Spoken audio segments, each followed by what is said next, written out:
Hello and welcome to the second video tutorial on xaitMap Creator 2.5. In the second tutorial, we will learn about the export features in xaitMap Creator and about how to store generated nav meshes on disk.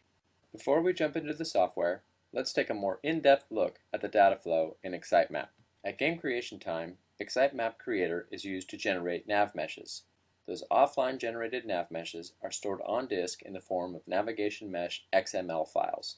The NavMesh files are shipped along with the game and are considered to be part of the game's assets and resources. At game runtime, when a level is loaded, xaitMap runtime will load those meshes and store them in memory. It can then perform pathfinding as required at game runtime.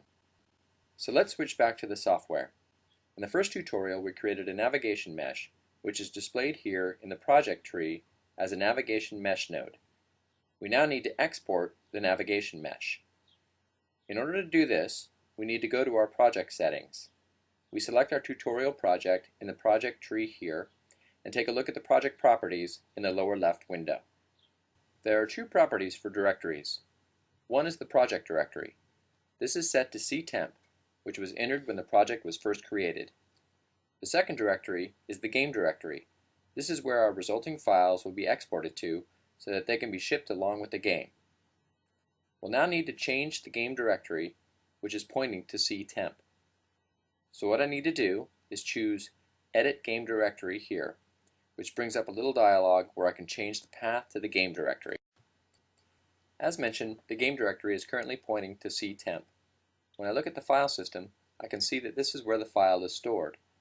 But what I want to have is a subdirectory where all of my exported data goes so that it can be shipped along with the game.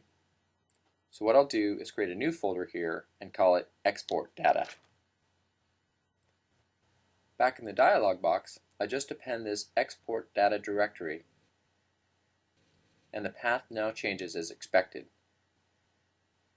I confirm this, and now I have a game directory set the way I want it. So, the next thing to do is to choose an export target. The export target matches to the file location on disk where the navigation mesh data will be stored. What I do is select this NavMesh build node here, then navigate to the miscellaneous properties window where I can enter a file name as the export target. At this point, it is important to choose the NavMesh build node, not the NavMesh itself. This is because the NavMesh automatically takes the export data from its parent build node. So, I will now add an export target to the NavMesh build node and call it navmesh1.xml, which is where we will export the NavMesh. The next step is to actually export the NavMesh. To do so, I just choose the NavMesh node here in the project tree, and from the context menu, I choose Export to XML. I get the confirmation that the NavMesh was exported correctly, and if I check back on the file system, I can see that the file was created. Another interesting feature is the auto export function. Let's choose the NavMesh build node and have a look at this feature. Currently, I can see that the auto export is set to false, which means that the NavMesh will only be exported if I explicitly do so using the context menu. If I want to save myself the trouble of exporting NavMeshes every time I rebuild them, I can set auto export to true here. So now, whenever the NavMesh is regenerated, it will automatically be exported to disk. I'll demonstrate this by switching over to the file system and deleting the old NavMesh. Alright, now that we have an empty folder here, I will go back to xaitMap Creator and hit the Generate NavMesh button so that the NavMesh will be built. And this will take a couple seconds. But as soon as it's done, we can see that in the file system, our NavMesh has been generated automatically.